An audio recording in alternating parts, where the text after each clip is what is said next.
Ay, chabicha! Oh, hey yo mga ka-blurred!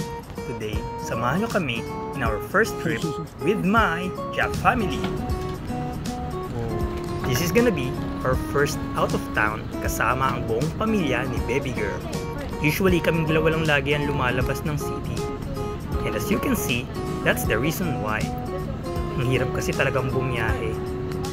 Mga inaantok pa, check. May lugar pala talaga na Naruto. Kagibunjin technique!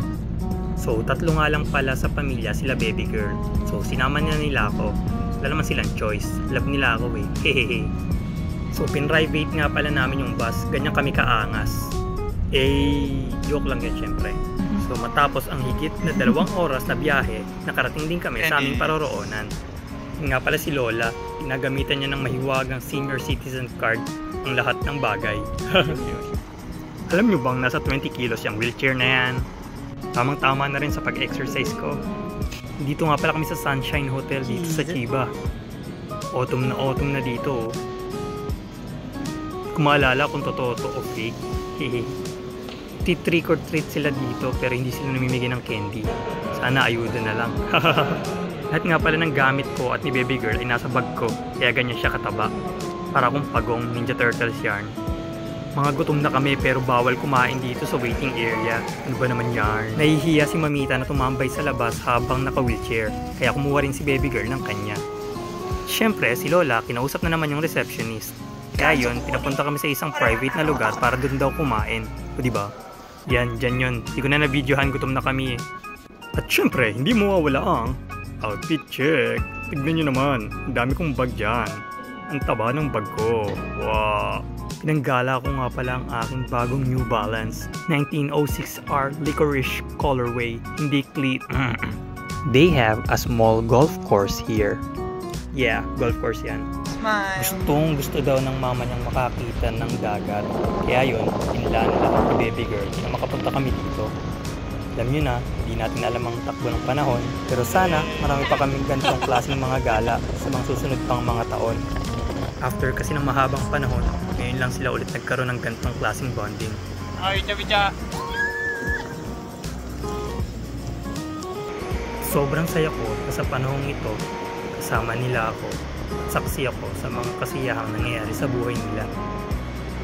I don't want to be madrama pero sila ang naging pamilya ko dito sa Japan.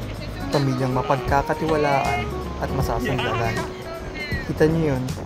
Hindi naman nila ako kadugo, pero tinanggap nila ako ng buong buo. Wala naman akong maraming pera.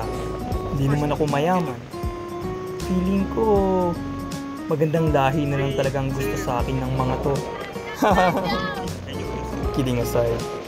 So, kitang-kita nyo sa video, merong batang naglalaro ng kadibe. Sunod, tinatry niyang hugasan pero hinihila ng dagat yung kadibing hinuhugasan niya. At ito naman yung lola niyang sobrang bait. Dito, binigyan ko siya ng stick. Sabi ko magsulat siya. Yan, kung ano na sinusulat niya dito. Hindi ko naman maintindihan. And syempre, mama will try it too. Hirap nga pala siyang igalaw ang kanyang kanang kamay. Kaya kaliwang kamay yung ginagamit niya. Dinadama niya ang maaliwalas na simoy ng hangin. Boto si mama, check! So, she wrote my name with her daughter's name at nilagyan niya ng heart. O diba? At habang naghihintay kami nga kapag check-in sa hotel, magde-date muna kami. Ganito nga pala ang itsura ng probinsya. Wala kang ibang makikita. Puro damo. Feeling monopod yarn.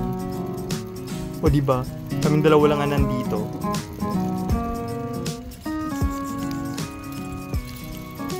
Isa sa mga advantages ng pagkakaroon ng Japanese girlfriend ay ito. Meron kang live Japanese background music. Medyo sharp yung T.